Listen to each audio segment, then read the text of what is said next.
Hey, hello everyone, welcome back to our channel. This is the fourth day of my 60 days challenge that I shoot for you. I hope you like it and without delay let's get started. তো সকালেই উঠে আমি আমার ফুলেদের কাছে চলে আসলাম, তারপরে fresh হয়ে পড়তে বসে গেলাম।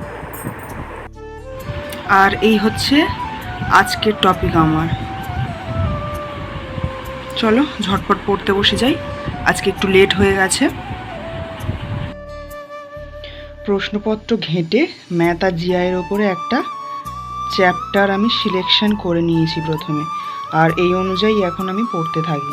প্রথমে যে অধ্যায়টা রয়েছে নল চৌবাচ্চা, তো সেখান থেকে বিগত যে ইয়ারগুলোতে প্রশ্ন এসছে সেগুলোও নোট ডাউন করেছি আর অন্যগুলোও করেছি। তো এই চার্ট অনুযায়ী আমি এখন পড়ছি। সকালের পড়া কমপ্লিট করে একটু ব্রেক নিয়ে নিচে নেমে আসলাম। তো দেখো বন্ধুরা, কত সুন্দর পেঁপে গাছে চারা বেরিয়েছে। এগুলো দানা অবস্থায় পুঁতেছিলাম আর এখন চারা বেরিয়ে গেছে। এগুলো খুব ভালো জাতের পেঁপে, সেই জন্য চারা করা হচ্ছে, পরে এটা অন্য জায়গায় প্ল্যান্ট করা হবে।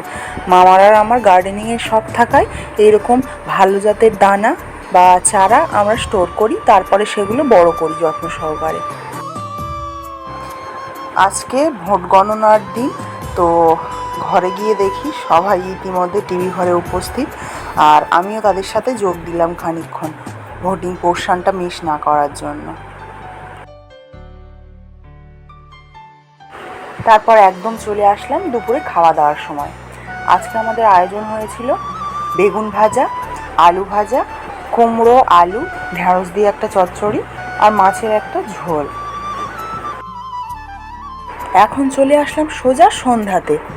এক পুচকের জন্মদিন ছিল আজ, আর এই দেখো সে চলে এসেছে আমার ফ্রেমে।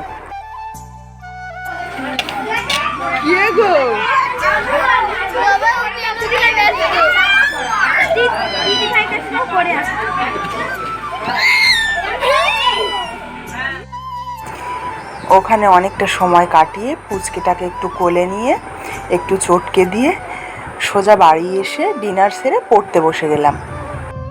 আজকে আমার দুপুরের টাস্কটা ইনকমপ্লিট থাকার কারণে সেটা রাতেই সেরে নিচ্ছি, সাথে রাতের পড়াগুলো।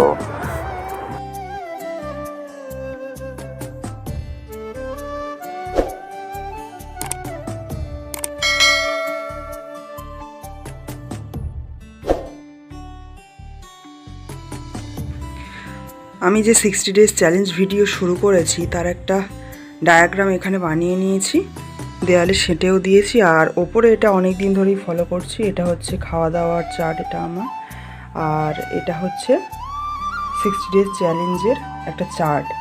তো আজকে ডে 4 আমার কমপ্লিট, তাই টিক মেরে দিলাম। তো আজকের ভিডিওটা ছিল এতটুকুই, দেখা হচ্ছে নেক্সট ব্লগে। ততক্ষণের জন্য সবাই প্রিপারেশন করতে থাকো, সবাই খুব ভালো থেকো, সুস্থ থেকো, টাটা।